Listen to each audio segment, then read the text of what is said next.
Okay, hello and welcome everybody. Here we're going to look at round 5 of the Cherry Blossom Classic. And here my opponent is Grandmaster Ulvi Bajarani from Azerbaijan. And yeah, let's just jump right into it. So I was white this game.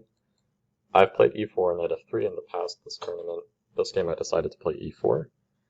Looking through his games, I saw he plays the French, and he did not change it up. So he played his normal stuff, e6. And I decided to experiment with a system that I haven't really played much before, this d3, d5, queen e2. I also played this later in the same tournament. And actually, yeah, I was kind of surprised, but my best 2 games of the event were as white in this opening. So, okay. Seems like maybe it's a reasonable addition to my repertoire. And yeah, normally what we would get here, I mean, black should be completely fine, this kind of opening. I mean, this is not really the way for white to play and get an advantage, but it can lead to kind of fresh positions that aren't really part of mainline theory. So like normally the idea is something like this, and white will develop like this, g3, bishop g2, and at some moment play e5, and then basically play in this kind of King's Indian attack fashion. So we have the space advantage on the king side. White is going to be focusing on this part of the board, and then black will play over here on this side of the board. My last round game, I actually did see this variation. So yeah, it's definitely possible. I've played black in those positions also, so I've had, I have some experience with that kind of position. But instead, my opponent decided to exchange and play e5. So this is actually also quite reasonable way for black to play. Just making it a symmetrical structure where white has this extra move queen e2 in, which is not really clear that it helps because the bishop is blocked. So yeah, I mean, it's pretty much an equal position. Like both sides should be fine. And I didn't really have any concrete knowledge of this position, so I was mostly on my own. I just started playing natural moves. Knight f3 is fine, knight c6. And I decided I didn't want to play g3, and then bishop g2. The bishop will be passive here, and anyway, after bishop g4, I will have to play c3, otherwise knight d4 happens. So I'm going to play c3 anyway. I might as well play it now, and then I can prepare queen c2 and bishop e2. So generally, this applies in pretty much every opening, but when you're just developing your pieces, it's best to play the moves that you know you're going to play first. So I know I'm going to put the knight on f3. I'm pretty sure I'm going to play c3, so I play those first. And then, maybe I'll change my mind and go back to this. Maybe I'll develop these first. So we'll see what happens. Depends on what black wants to do. So yeah, my opponent went for an interesting plan here. Played bishop d6, and I continued queen c2. So just getting ready for this, and then castles. He played queen e7. I believe this is like officially the novelty. So this position has never been reached before in any database that I could find. So yeah, we're just on our own here, kind of playing chess. And yeah, I thought one of the ideas of this might be to actually try and castle queenside. I think maybe it's more likely that after bishop e3, maybe black wants to play bishop c5 and trade off this more passive dark squared bishop. So yeah, I mean, maybe it also leaves the way to play f5 later. I mean, who knows? So there's lots of. I thought he also might try to play knight e7 and then castle and play for f5. So okay, I mean queen e7. I anyway continue. Knight bd2, knight f6, bishop e2. This was all normal. Castle, castle. And this is where the game started to get interesting. So I think what he should do is just develop this bishop somewhere, either bishop e6 or maybe bishop g4 would be a little bit more active. And then the position really should be about equal. I mean, I would probably think white is a little more comfortable because we have this typical plan of gaining space on the queen side, putting the bishop on e3. And even though black doesn't have any weaknesses over here, none of these pawns have moved yet, it's going to be a little bit more comfortable for white to make moves. I mean, it's very easy to just push these pawns forward, b4, a4, a5, bishop e3. These moves are very obvious, and it's not really as obvious what black wants to do. You don't really want to make any pawn moves over here that's going to weaken your position. Probably black will have to do some kind of knight h5 and f5 thing to get some counterplay on the other side of the board. Yeah, I mean, this kind of structure I have some experience with, this symmetrical structure. You can get it from a variety of different openings, with colors reversed too. So I was feeling pretty comfortable if we were to go into that. Instead, he decided to instigate a little bit. He played knight h5. So clearly, very aggressive move. He wants to play knight f4. And yeah, also, I mean, maybe he just wants to play f5 right away. So this is where I kind of had my first, you know, I thought for a little bit here, didn't just play an automatic move. Because yeah, I think you need to find a good reaction to this knight f4 idea. So if you want to think, what would you do? I'll give you a chance, you can pause. And well, I'll just start by looking at the moves I did not play. I consider g3, it's definitely playable, but I thought there's no need to give him this, bishop h3, but he'll play f5 later. I mean, it's a bit double-edged, so there may be some tactics later with the bishop x-raying this knight. It's definitely playable. I definitely don't want to do something like rook d1, knight f4, and then bishop f1. This would just be pretty passive. Then after bishop g4, I can't move this knight, because bishop takes f3 is going to force me to double my pawns. So instead I came up with what I think is the best solution, just knight c4. And then after knight f4, I'm going to take and play rook d1. So this is what happened. And what essentially, black did is moved this knight a bunch of times, and then just got traded off by a bishop that only had to move once. White is pretty much almost fully developed here, just this ring has to again take the game. And well, yeah, black actually has some difficult decisions here to make, because what I want to do after this move, rook e1, is just take on d6 and force black to take with a pawn. This will be a pretty big long-term weakness, and the pawn on f4 is also a bit of a weakness. It's not really so easy to defend that. It's kind of separated from the rest of these guys over here. And any move like g5 is just going to weaken the king side way too much. So we'll kind of see that ended up happening later in the game. So yeah, here my opponent had a bit of a think, and he decided, yeah, he doesn't want to allow me to take on d6. Probably he should. He needs to just finish development here and probably play like bishop g4 and just say, you know what, go ahead, you can take this. And then white's going to be a little bit better. But okay, black will get some counterplay, I guess his pawn on e4. But yeah, still with these two weaknesses here, black is going to be a little bit less comfortable compared to white only having one weakness on e4. So that's what should happen. Instead he played much more ambitiously. He played bishop c5, so he doesn't want to let me take this bishop on d6. But this is already kind of starting to get into dangerous waters. So after b4, bishop b6, now after my next move, e5, it starts to become clear that black has some serious problems. I want to play queen e4, then it's going to be very difficult to defend this pawn. If I can just pick this pawn up, then white is basically winning. Just extra pawn and full control of the center, more space. Black cannot really allow that.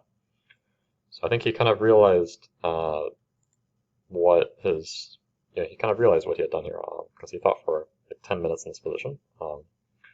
And the truth is, actually, this is already pretty bad for black. Like, black is in serious trouble. There's no good way to deal with this idea, to play queen e4. And it's not even the f4 pawn, it's just the total domination of the center that white has. And we can follow queen e4 up with bishop d3, and just start a checkmating attack over here. These pieces are just out of play right here on c6 and b6. And yeah, it's tough. So yeah, he played what I think is probably the best try, bishop g4. So he's just rapidly finishing development. Then after queen e4, he plays rook e8. And now if I take on f4, he wants to take, and then take this. So I could end up winning a pawn, because I could take on b7 here. But, I mean, this kind of a position with the opposite colored bishops, we kind of simplified a little bit, and I think already, like, after queen e2, this is probably, white is probably better, but although I'm not even that sure if white is that much better with this active rook here. White has an extra pawn, but this is kind of cashing in too early, so we don't really want to do that. Instead, I played rook e1, which is a better move. And yeah, now if you take on f3, my rook is defending this pawn, so I still have 3 defenders, 3 attackers, so black cannot take that. And actually, I should mention too, after rook e8, he offered a draw here, so like black's position, yeah, it's bad enough that he felt like he was going to offer a draw. I didn't want to risk losing. And yeah, obviously I did not take the draw, so earlier in this tournament I had offered a draw myself to a lower rated opponent when I was in a bad position, and now here, yeah, I'm kind of on the flip side. I'm in the opposite situation where my opponent is higher rated than me and offers me a draw when I'm in a better position. And yeah, you have to play the game and say, yeah, no, we're not going to take the draw. Even if we don't actually win the game, even if we lose, it's still better to just get that experience. So yeah, rook f1. Now we just have a simple threat to take this. It's really hard to defend that. You really don't want to play moves like g5. That's going to walk into bishop d3. I think this was one line that I calculated. Now to avoid checkmate, you have to probably play something like f5. But I think white can just take this. And if you trade queens, you cannot take this pawn because if bishop takes h7. It'll be check, rook is hanging. So, or bishop d5, both of those are good. This one also takes a pawn. So yeah, I mean, these kind of tactics are in the air. He played the move I was expecting, f6, counterattacking my pawn here. And now is the time where we have to start calculating, because white's position is definitely better. All of our pieces are active, and the position is opening up. So time to start looking at the forcing captures. And the truth is there's a lot of good moves here for white. So yeah, I ended up thinking for about 5 minutes, and I considered a few things, like you can definitely take on f4, and this position I was not actually so sure like how big the advantage was for white, because you can move the queen, maybe you go here, and if rook f4, you can even maybe take it. You can also do this. This position also, it turns out, is just good for white because you're so active. You can threaten to trap this bishop. At some point, you can play b5, chase this knight away, and then take the pawn on e5. So this is still good for white. Another good move is actually knight g5, which I think I briefly considered, but once I saw my other option, that was kind of there's a much simpler approach, I think, here. There's very few variations to calculate, and it leads to a very clear large advantage for white. So if you want to try and find what that is, you can pause here. And yeah, I believe actually bishop d3 is also quite a good move. And then kind of with a similar idea that if you play g5, I can take on f6. And this would be a variation that we looked at before, where white has bishop takes h7. So, okay. Well, yeah, instead of that, I took on b6. And my idea is now I can play bishop c4 check. And king h8 is forced. You can't play bishop e6 because then I take here, attacking the bishop. And if you play rook takes f6, knight g5 is immediately lights out. Threatening checkmate, threatening the bishop. Yeah, I mean, black is just losing. So king h8 is forced, and now this is the real point, e6. We keep this pawn and just kind of try and choke black. So this pawn in f4 is still weak. We can pick it up later whenever we want, but black is never going to be able to get this pawn. It's defended 3 times. It's going to be very difficult to add more attackers to this, and I mean, yeah, right now I'm threatening to take this. Once my queen gets out of the way, then I can start putting a rook on d7 and invading there. So I don't know if this position is already lost for black. It's definitely very bad. Like I felt like white had a large advantage here. I didn't know if I was winning, but I definitely felt like white had a large advantage. And he did play, so I mean we had some more moves here. He tried to defend. Played queen c7. Now my next move is just a prophylactic move, bishop b3, getting out of any kind of attacks here. My bishop on c4 is a little bit vulnerable, and black doesn't really have any threats. Like if you play knight e5, I can just take that. And then you cannot even take my rook, because now knight f7 will just be game over right away. Yeah, if you take with a rook, then I do this, and you can't take my queen because I'm going to promote. This is just losing. If you take with a queen, this is also important, then I can take. And if you take here, takes, after bishop takes b3, otherwise I'm attacking your bishop, I'm also threatening rook e8. But yeah, if you take on b3, then rook e8 just wins. Because yeah, you can't defend your rook. I mean, yeah, you're gonna have to sacrifice your rook like this, and white is easily winning with an exchange. So yeah, I mean, black really can't move anything here. I mean, same thing. If you take here, then I can take, and then even knight e5, I can take on f4. I saw something like this, and we could get this position where I'll just centralize. And even if we trade queens, like here, actually, material would still be equal, but this endgame, I think, is just completely winning for white, because you cannot ever get rid of this pawn. This bishop is also completely untouchable. Now, this knight is not even stable on e5. I'm going to play f4 eventually and kick it out. Once the knight leaves, I can play rook d7, invade on the 7th rank. This is just, like, this is hopeless. There's no defending this for black. So, yeah, it's pretty tough to suggest moves. I mean, I thought during the game, maybe the best try was like rook e7, just to prepare some kind of doubling, and then maybe knight d8 to try and attack this pawn. You can't play knight d8 right away because I have e7, or also rook takes d8 and e7, which is going to win material. So yeah, instead he played g5, which is a very committal move, but I definitely understand his thinking. So it gives his king a square on g7, so in a sense his back rank is not really as weak. It defends his pawn on f4. The problem is that it totally exposes the 7th rank. So I've said this before, whenever you make moves like this with your pawns, like my pawns haven't moved yet in front of my king, but these pawns, they don't go backwards and they don't shield the 7th rank anymore. It's really the biggest problem when you move pawns around your king, is if there's still major pieces on the board, like all I need to do is get a rook to d7 and it will basically be game over, because now you're going to get checkmated here. So I can't play it right away, because then white will take, or he will take. And this endgame is not so clear, because he can, well, I think here actually when I talk about it, he can just take this pawn right away, right?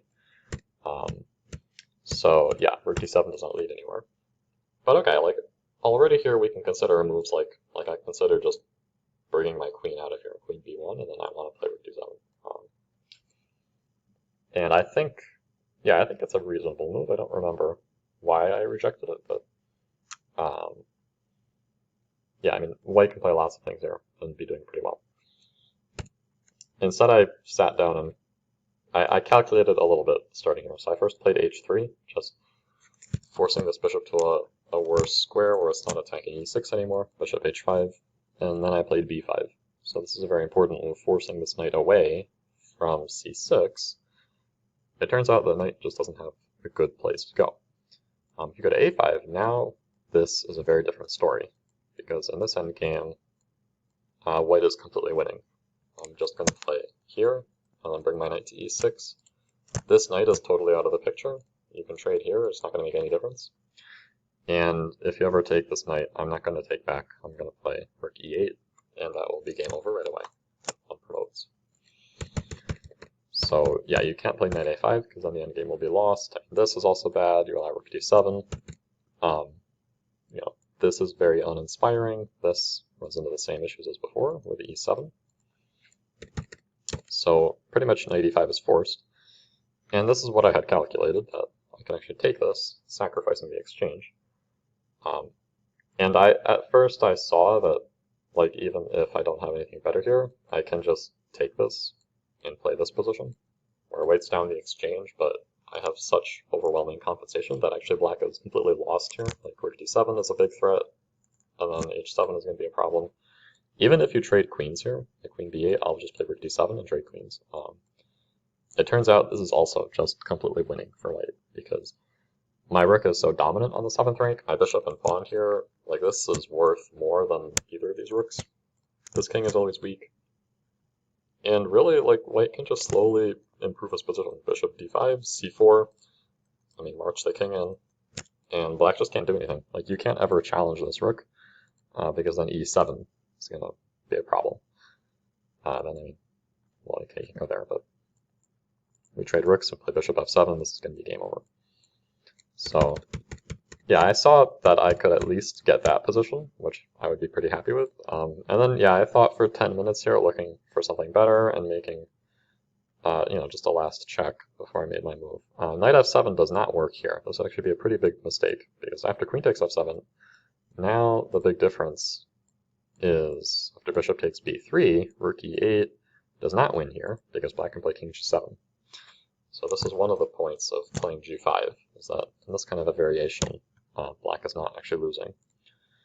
So, yeah, I mean, otherwise, if you take this, then now black is playing for a win with an extra pawn, so that would be a pretty big turnaround. But no, the other good move here is knight d7, which I played. And now this is not even an exchange sacrifice, because this rook is trapped. If you go to g8, I can play knight takes f6, and I'll get the exchange anyway. And yeah, I mean, we'll just play this position where it's basically going to be equal material, except I have a monster pawn on e6. The 7th rank is still weak. I still have these ideas of rook d1, rook d7. So I just kind of assessed this as kind of simply winning for white. Like, there's no, you didn't sacrifice any material. There's kind of no complications here. And yeah, this is completely winning for white. So there's really no way you can defend this. Even if you play queen d6, I can just take. And like, for example, if you take with a rook, now, yeah, I mean, I think I can even just do this and then, like, take on b7, start collecting pawns, and I mean, yeah, in the long run, like, I'll re-centralize, I'll kind of slowly infiltrate into your position, play h4 maybe to just break apart your pawn structure. You know, black's pieces are so passive and tied up that it's hard for me to believe you can really hold this. Now what happened in the game was queen takes c3, then after takes, rook d1. Yeah, I mean, this is already kind of resignable. Rook d7 is a big threat. e7 is also a threat, followed by rook d8. He played kind of the only move, f5, the only way to attack anything. But now after e7, you can't take my queen, because then I'll take and promote the checkmate. But after rook e8, queen e6, he resigned, because there's no defense to rook d8. Yeah, you have no checks. I mean, if you bring the queen back, I can do this anyway. If you take the point, it's queen f6. Then we take here, and yeah, white's winning.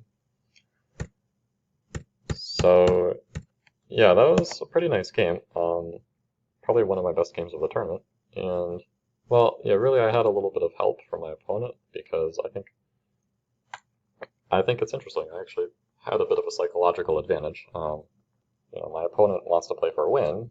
He's a higher-rated player than me. But you can't always do that with the black pieces without taking some kind of risk. So he tried to mix things up here instead of just playing conventionally by developing and, you know, just kind of slow playing the position, not trying to instigate anything, being solid. Instead, he tried to be more ambitious with this knight h5 f4 plan. The problem is that it's just, you know, it harms black's position too much. And around here already, white is a pretty serious advantage, and he kind of had to just admit that this didn't work out and finish developing here, but I mean, this would have been a hard thing psychologically to do. So yeah, I mean, this is all very natural, but like already by this point, black's position is already pretty desperate, because this pawn is going to be weak. White has such dominant control over the center that, yeah, I mean, he was not able to actually hold the position. So, yeah. So yeah, we'll stop there, I guess. And the next round, yeah. So now that I have won this game, I believe I had 3.5 out of 5, and I think, yeah, I was. I don't think anybody had a perfect score at this point. I think maybe one person had 4.5 out of 5. A lot of people had 4 out of 5, so the next game I would also be playing GM, and we will see that in the next video. So thanks for watching, and see you next time.